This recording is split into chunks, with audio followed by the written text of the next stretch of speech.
First of all ముందుగా మీరు ఎన్ని రకాల దోస వెరైటీస్ని ట్రై చేశారో కమెంట్ సెక్షన్ ద్వారా తెలియచేయండి.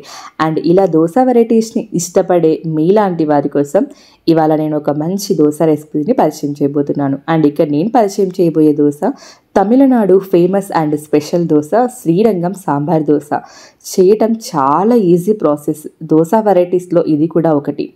ఎంత టేస్టీగా ఉంటుందో ఆరోగ్యానికి కూడా అంతే మంచిది. Hi hello friends, welcome back to our channel. నేను మీ లక్ష్మి.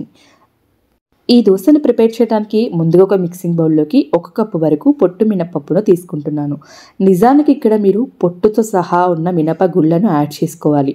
అచ్చంగా చేయాలి అంటే ఖచ్చితంగా మినపగుళ్ళను యాడ్ చేసుకోవాలి, అది కూడా పొట్టుతో సహా. నా దగ్గర లేదు కాబట్టి పొట్టు మినపప్పును పొట్టుతో పాటు యాడ్ చేసుకుంటున్నాను. అలాగే 1 కప్పు మినపప్పుకి 2 కప్పుల రేషన్ బియ్యాన్ని యాడ్ చేయాలి. మనము దోశలో ఇలా పొట్టుతో సహా మినపప్పును యాడ్ చేయడం ఆరోగ్యానికి చాలా మంచిది, ముఖ్యంగా ఎముకలకు చాలా మంచిది. ఇప్పుడు వీటిని నీళ్లు పోసి 1-2 సార్లు నీట్గా వాష్ చేసుకోండి. పొట్టుతో సహా మినపప్పును తీసుకోవటం వల్ల ఎదిగే పిల్లలకు, ఈడొచ్చిన ఆడపిల్లలకు చాలా మంచిదండి ఆరోగ్యానికి. ఇప్పుడు వీటిని ఇలా 1-2 సార్లు నీట్గా వాష్ చేసుకొని 5-6 గంటల పాటు నాననివ్వండి. ఈ రెసిపీ ప్రిపేర్ చేయడానికి మనకు ఎక్కువగా ఇంగ్రీడియంట్స్ పట్టవండి. ఇక్కడ నేను ఒక 5 గంటల పాటు నానబెట్టి చూపిస్తున్నాను చూడండి. ఇలా నానిన ఈ పప్పును అలాగే ఈ బియ్యాన్ని మరీ ఎక్కువగా రుద్దేసి పొట్టు పోకుండా జాగ్రత్తగా క్లీన్ చేసుకోవాలి. పొట్టు మొత్తం తీసేసి ఈ దోశ రెసిపీ ప్రిపేర్ చేసినా పెద్దగా బెనిఫిట్స్ పొందకపోవచ్చు. సో పొట్టు పోకుండా ఇలా పొట్టు ఉంచుకునేలాగా కాస్త జాగ్రత్తగా నీట్గా క్లీన్ చేసుకోండి. ఇలా క్లీన్ చేసిన ఈ బియ్యం అలాగే ఈ మినపప్పును ఒక మిక్సీ జార్లోకి ట్రాన్స్ఫర్ చేసుకోండి. నేను ఇక్కడ మిక్సీ జార్లో మాత్రమే గ్రైండ్ చేస్తున్నాను. మీరు కావాలంటే గ్రైండర్లో కూడా గ్రైండ్ చేసుకోవచ్చు. ఇక్కడ మిక్సీ జార్లో మీకు సరిపడా క్వాంటిటీని తీసుకొని గ్రైండ్ చేసుకోవడానికి వాటర్ని చూసుకొని యాడ్ చేసుకొని మెత్తగా గ్రైండ్ చేసుకోండి. మీరు తీసుకున్న క్వాంటిటీని బట్టి వాటర్ ఎంత పడతాయో అంత యాడ్ చేసుకొని గ్రైండ్ చేసుకోండి. చూసారా, ఇక్కడ నేను మొత్తాన్ని గ్రైండ్ చేసి ఒక మిక్సింగ్ బౌల్లోకి ట్రాన్స్ఫర్ చేస్తున్నాను. మనకు థిక్నెస్ అనేది ఈ విధంగా ఉంటే దోశ రెసిపీకి కరెక్ట్గా సరిపోతుంది. స్టవ్ మీద కడాయి పెట్టి ఇందులోకి 1 టేబుల్ స్పూన్ వరకు జీలకర్రను తీసుకొని మంటని లో ఫ్లేమ్లో ఉంచి జీలకర్ర కాస్త చిటపటమంటూ వేగే వరకు ఫ్రై చేసుకోవాలి.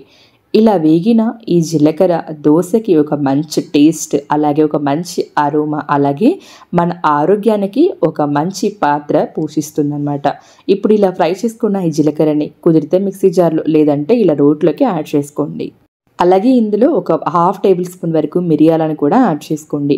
అలాగే ఒక అరించి సొంటి ముక్కను కూడా యాడ్ చేసుకోండి. ఈ శ్రీరంగం సాంబార్ దోశ మంచి టేస్టీగా రావాలి అంటే ఇవి కాస్త ఫోర్స్గా గ్రైండ్ చేసుకోవాలి. మరి మెత్తటి పౌడర్ లాగా చేసినా కూడా దోశ పెద్దగా రుచి అనిపించకపోవచ్చు. సో కాస్త ఫోర్స్గా ఉండేలాగా ఇక్కడ నేను చూపిస్తున్నాను కదా, ఈ విధంగా ఉండేలాగా మిక్సీలో కానీ లేదా ఇలా రోట్లో కానీ గ్రైండ్ చేసుకోండి. ఇలా గ్రైండ్ చేసిన ఈ పౌడర్ని దోశ బ్యాటర్లోకి యాడ్ చేసుకోవాలి. ఇక్కడ మనం ఈ పౌడర్ని ప్రిపేర్ చేయడానికి వాడిన ఇంగ్రీడియంట్స్ అన్నీ కూడా ఆరోగ్యానికి చాలా మంచిది. ముఖ్యంగా పిల్లలకి దగ్గు, జలుబు, జ్వరం ఇలాంటివి రాకుండా బాగా హెల్ప్ చేస్తాయి. అలాగే రుచికి సరిపడా సాల్ట్ను కూడా యాడ్ చేసుకోండి. అండ్ ఇలా యాడ్ చేసుకున్న తర్వాత దోశ పిండి మొత్తాన్ని కూడా ఒకసారి బాగా మిక్స్ చేసుకోండి. ఈ దోశను ఇన్స్టాంట్గా ప్రిపేర్ చేయొచ్చు, అలాగే నార్మల్గా రెగ్యులర్గా దోశలాగా కూడా వేసుకోవచ్చు. రెగ్యులర్ దోశల్లాగా చేయాలి అంటే మినప్పప్పు అలాగే బియ్యాన్ని రాత్రే గ్రైండ్ చేసుకొని పులియపెట్టండి. ఇన్స్టాంట్గా చేసుకోవాలి అనుకున్న వాళ్ళు బియ్యం పప్పు రాత్రి నానబెట్టి ఎర్లీ మార్నింగ్ గ్రైండ్ చేసేసి మసాలా పౌడర్ని ప్రిపేర్ చేసి యాడ్ చేసేయండి. అండ్ రెగ్యులర్గా దోశలాగా వేయాలి అనుకున్న వాళ్ళు పిండిని రాత్రే గ్రైండ్ చేసుకోవాలి, అలాగే మసాలా పౌడర్ని మార్నింగ్ ప్రిపేర్ చేసుకోవాలి. ప్రిపేర్ చేసి మార్నింగే కలుపుకోవాలి. అండ్ ఫైనల్గా ఇందులో కొంచెం అంత సన్నగా తరిగి పెట్టుకున్న కరివేపాకును కూడా యాడ్ చేసుకోవాలి. ఇలా కరివేపాకు యాడ్ చేసుకున్న తర్వాత ఒకసారి సాల్ట్ని చెక్ చేసుకోండి. అలాగే అవసరమైతే కొద్దిగా వాటర్ని కూడా యాడ్ చేసుకోండి. నాకైతే ఈ థిక్నెస్ కరెక్ట్గా సరిపోతుంది. మనము ఇప్పటి వరకు ఎన్నో దోశ వెరైటీస్ని చూస్తుంటాం. ఇది కాస్త భిన్నంగా చాలా ఈజీగా ఉంది కదా. ఇందులో మనం వేసిన ఇంగ్రీడియంట్స్ అలాగే వాడిన ఇంగ్రీడియంట్స్ అన్నీ కూడా ఆరోగ్యానికి చాలా మంచిది. ముఖ్యంగా పిల్లలకి మరీ చెప్తున్నాను, ఒకసారి ట్రై చేసి చూడండి, పిల్లలకి తప్పకుండా నచ్చుతుంది. ఇంకెందుకు లేటు, పదండి మనం శ్రీరంగం సాంబార్ దోశ ఎలా వేయాలో చూసేద్దాం.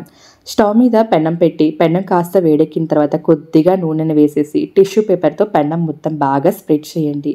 ఇందులో మనము సోడా వేయట్లేదు కాబట్టి పెన్నానికి ఏమాత్రం అంటుకోకుండా చక్కగా వస్తాయి దోశలు. అండ్ రెగ్యులర్గా మన దోశలు ఎలా వేస్తామో అలా వేసేయచ్చు. ఇలా ఆయిల్ అప్లై చేసిన తర్వాత కొద్దిగా వాటర్ని స్ప్రింకిల్ చేసి వాటర్ని తుడిచేసి మళ్ళీ దోశని వేసేసుకోవటమే. అయితే ఇక్కడ మీకు ఒక డౌట్ రావచ్చు, పెనానికి అంటుకోవన్నారు కదా, మరి ఎందుకు ఇంత ప్రాసెస్ అనేసి.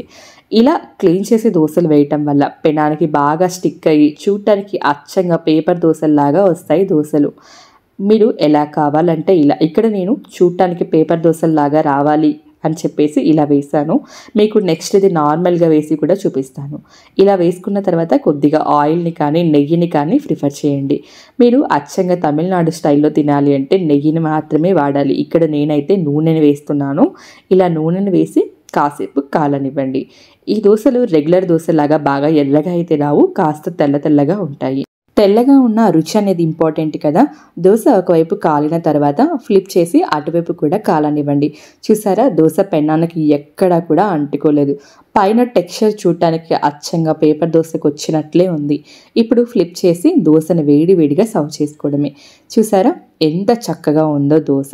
ఈ దోశను వేడివేడిగా పల్లి చట్నీతో కానీ టమాటా చట్నీతో కానీ సర్వ్ చేసుకోండి. ఇక్కడ నేనైతే వేడివేడిగా పల్లి చట్నీతో సర్వ్ చేసుకుంటున్నాను. And one more important point, ఈ చట్నీకి తప్పకుండా కారం పొడి ఉండాలి. కారం పొడి, నెయ్యి, అలాగే పల్లి చట్నీ సూపర్గా ఉంటుంది టేస్ట్. ఇందాక నేను మీకు చెప్పినట్లు పెనానికి ఆయిల్ అప్లై చేసి టిష్యూ పేపర్తో క్లీన్ చేసి వేసిన పేపర్ దోశ ప్యాటర్న్, ఇది నార్మల్గా వేసిన దోశ. రెండింటికి చూడండి వేరియేషన్ ఎంత ఉందో. అండ్ ఇవాల్టి మన dosa variety recipe, Tamil Nadu famous recipe Srirangam sambar dosa recipe ఫైనల్గా అయితే రెడీ అయిపోయింది. ఈ దోశ రెసిపీ చూడటానికి మీకు ఎలా అనిపించిందో కమెంట్ సెక్షన్ ద్వారా తెలియచేయండి.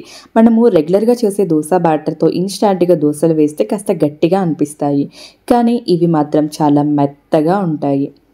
ఎప్పుడు ఒకే వెరైటీ దోశలు కాకుండా ఈసారి ఇలా వెరైటీగా ఈ దోశని ట్రై చేసి చూడండి. ఇక్కడ నేను పల్లి చట్నీతో అలాగే కారం పొడితో అద్ది చూపిస్తున్నాను. చాలా యమ్మీగా ఉన్నాయి కదా. సో ఎప్పుడు ఒకే టైప్ ఆఫ్ బ్రేక్ఫాస్ట్ కాకుండా కాస్త డిఫరెంట్గా ట్రై చేయండి.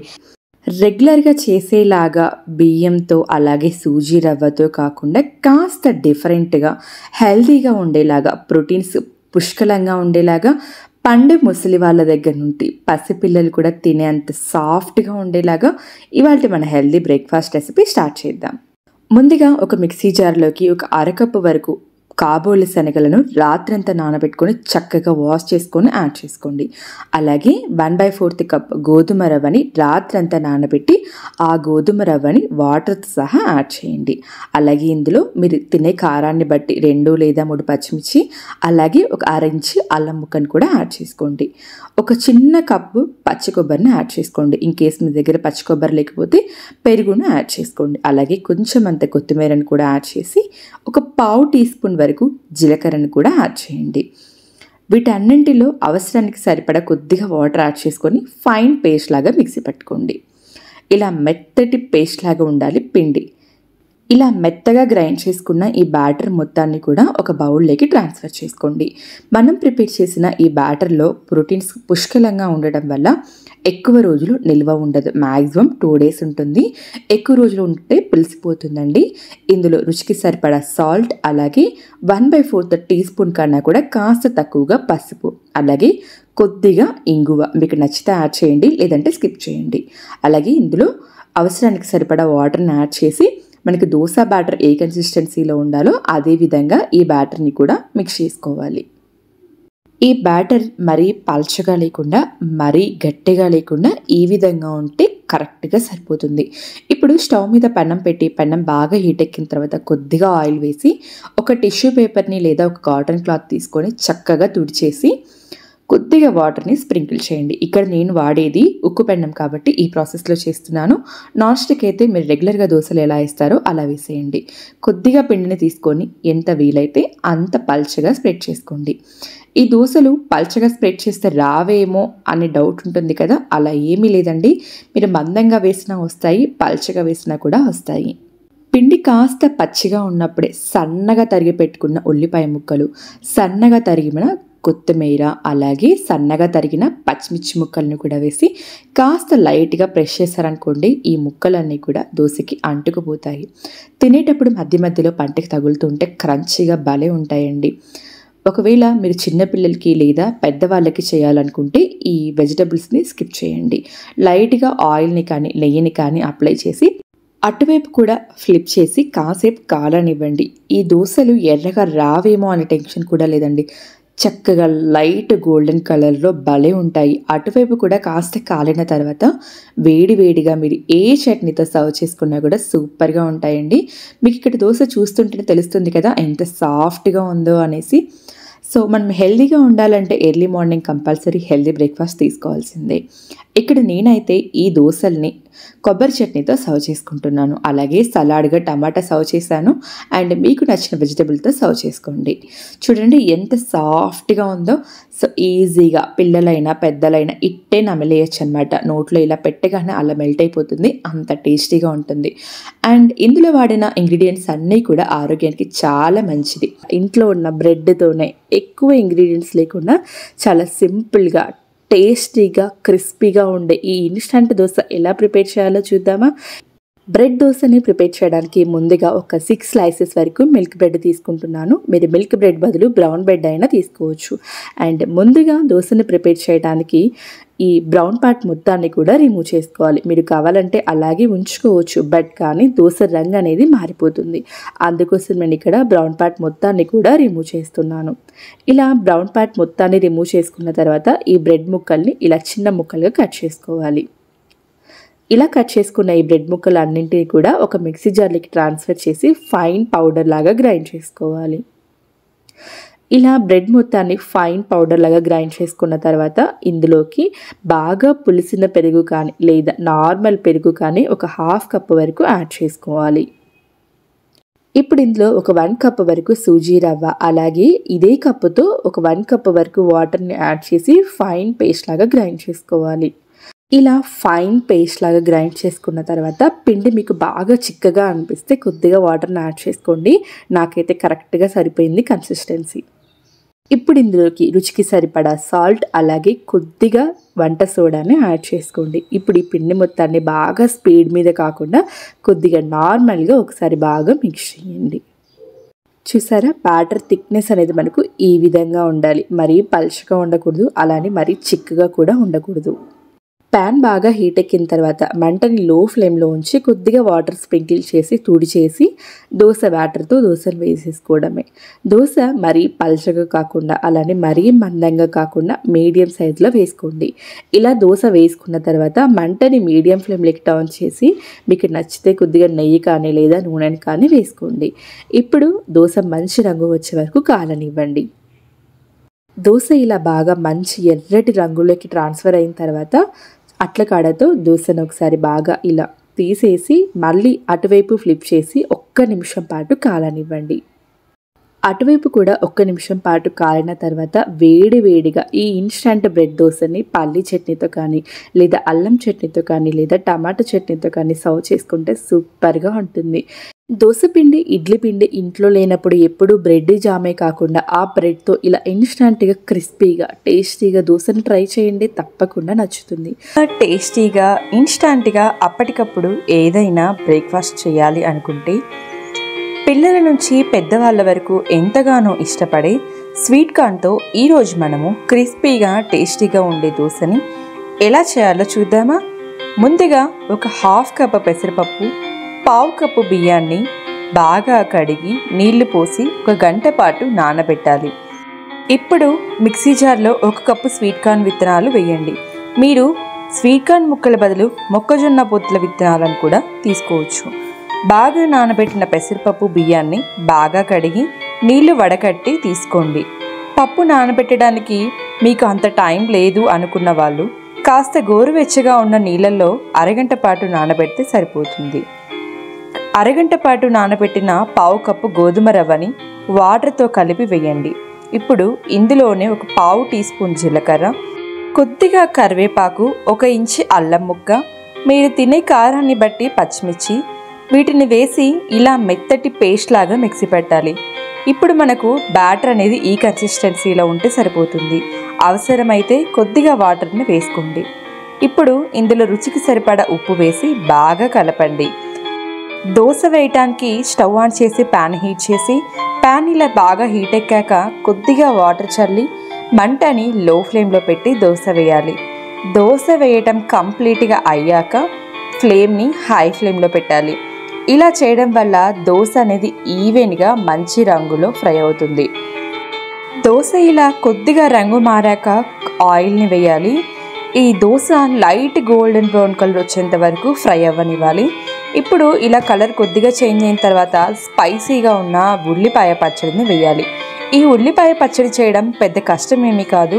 ఉల్లిపాయలు, ఉప్పు, కారం, కొబ్బరి మిక్సీ పట్టి పచ్చడికి కాస్త తాలింపు వేయడమే. ఈ పచ్చడి ఇలా దోశ మొత్తానికి అప్లై చేసిన తర్వాత సన్నగా తరిగి పెట్టుకున్న ఉల్లిపాయ ముక్కలు వేసి వేడి వేడిగా ఉన్న క్రిస్పీ స్వీట్ కార్న్ దోశని పల్లీ చట్నీతో కానీ, పుట్నాల చట్నీతో కానీ, టమాటా చట్నీతో కానీ సర్వ్ చేసుకుంటే యమ్మీగా ఉంటుంది. మీకు ఈ వీడియో నచ్చినట్లయితే లైక్ చేయండి. అలాగే ఈ ఉక్కు పెన్నంలో దోశ ఎక్కడ అంటుకోకుండా విరక్కుండా ఎలా చేయాలో ఆల్రెడీ వీడియో చేశాను. చూడని వాళ్ళు ఎవరైనా ఉంటే లింక్ కింద డిస్క్రిప్షన్ బాక్స్లో ఇస్తాను, ఒక్కసారి చెక్ చేయండి. మన లైఫ్లో మన లివర్ లైఫ్ని పెంచి మన లైఫ్ హ్యాపీగా ఉండేలా చేసే మిల్లెట్స్ ఏమైనా ఉన్నాయా అని చూస్తే ఊదలనే చెప్పాలి. ఈ ఊదలు ముఖ్యంగా ఆడవారికి చాలా మంచిది. యూరిన్ బ్లాడర్లో ఉన్న ప్రాబ్లమ్స్ అన్ని రికవర్ అవ్వడానికి మనకు బాగా హెల్ప్ చేస్తాయి ఈ ఊదలు. ఉదయం లేవగానే ఉరుకు పరుకు పెట్టే ఆఫీస్కి వెళ్ళే వాళ్ళు కాకుండా వర్క్ ఫ్రమ్ హోమ్ అంటూ ఇంట్లో కూర్చొని వర్క్ చేసే వాళ్ళకు కూడా సిస్టమ్ ముందు మీరు ఎంతసేపు కూర్చున్నా ఈజీగా డైజెషన్ అయిపోతాయి ఈ ఊదలు. ఇన్ని రకాల ఉపయోగాలు ఉన్న ఈ ఊదలతో ఉదయాన్నే బ్రేక్ఫాస్ట్ లాగా దోశలు ఎలా వేయాలో చూసేద్దామా? ఇక ఏమాత్రం లేట్ చేయకుండా వీడియోలోకి వెళ్ళిపోదాం పదండి.